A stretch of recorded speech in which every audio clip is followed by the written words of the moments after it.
Nuevas características de bounce y mejoras. En realidad, sí, mejoras y nuevas características, claro, cierto. Bien, seguimos. El bounce se puede hacer como en muchos otros softwares, y los usuarios de otros softwares siempre se habían preguntado esta parte, ¿por qué no lo hace?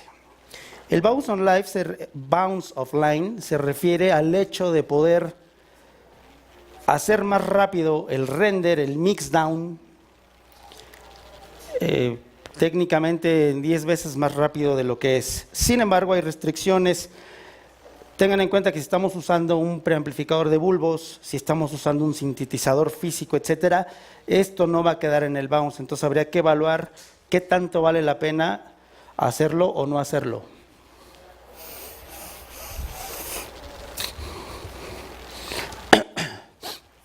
Ahora es posible hacer bounce múltiples y además simultáneos.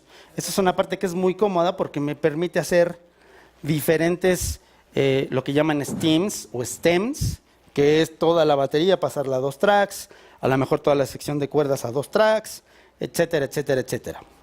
Por otro lado, puedo hacer bounce en MP3 y otro tipo de archivos simultáneamente. Esto es cuando ya terminé el proyecto, la canción, la música de la película o lo que fuere, puedo terminar en un archivo WAV, pero simultáneamente le puedo hacer que sea en MP3 y le puedo pedir algunas otras características. Hay que tener en cuenta aquí nada más que solamente algunas cosas se pueden hacer en el Pro Tools 11 y tenemos toda la libertad de estos nuevos cambios a través del Pro Tools 11 HD.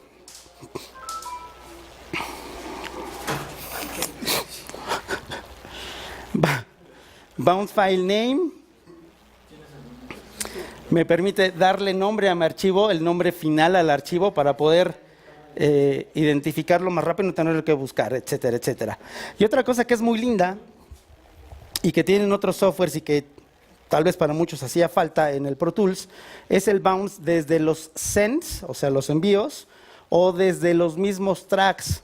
¿Qué significa? Que yo puedo tomar toda la batería y a toda la batería con plugins y demás, a lo mejor me está consumiendo mucho RAM por el tipo de plugins que esté usando, porque tengo poca memoria, por la razón que fuere, y lo que puedo hacer es concentrar todos mis tracks en otro track diferente y volver a hacer el bounce offline, y entonces de esa manera tengo todo en un solo track, quito los otros tracks, los guardo, los desactivo evidentemente para poder liberar el RAM que me hace falta, y listo.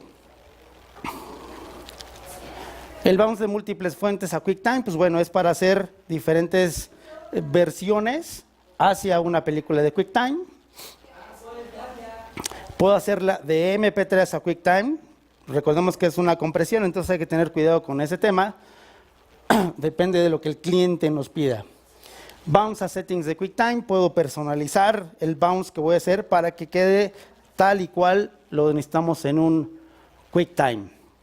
Luego vamos al workspace, como les había dicho, antes eran 3 ventanitas, ahora es solamente una, y es donde voy a hacer toda la parte de mis base de datos, sampleos, proyectos anteriores, en fin, una serie de información que puedo tener guardada no solo en el disco de la computadora, que además no es lo más recomendable, sino en mis discos externos.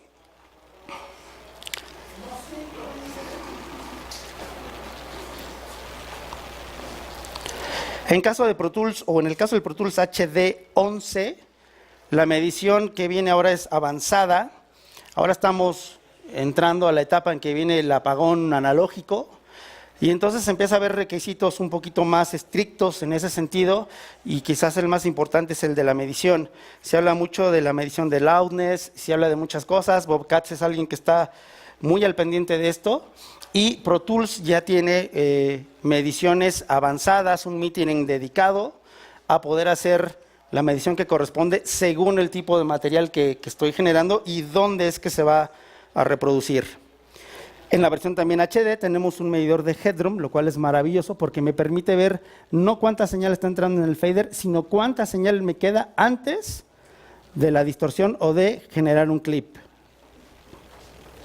También tenemos ahora medidores en las salidas, cosa que es como importantísimo, porque antes no podíamos saber qué es lo que estaba pasando hasta oírlo al final, o teniendo obviamente equipo de medición externo. Ya tenemos un indicador de clip en los tracks de envío, cosa que también es muy buena, porque antes abríamos el track y no podíamos ver gran cosa, ahora ya lo podemos hacer. En los envíos tenemos mejoras que esencialmente es la posibilidad de mutearlos a placer o de acuerdo a las necesidades que quiero, y eso me permite escuchar o no escuchar ciertos detalles. Mismo sucede con los inserts. Con los inserts tenemos nuevos shortcuts, tenemos la posibilidad incluso de decidir qué tipo de plugin quiero mutear para ver qué es lo que está pasando con el track en particular. Puedo mutear la ecualización, puedo mutear los dinámicos, puedo mutear la reverb exclusivamente, sin necesidad de tener que mutearlo todo. Y si lo quiero mutear todo en un solo track, también se puede hacer, cosa que es bastante maravilloso.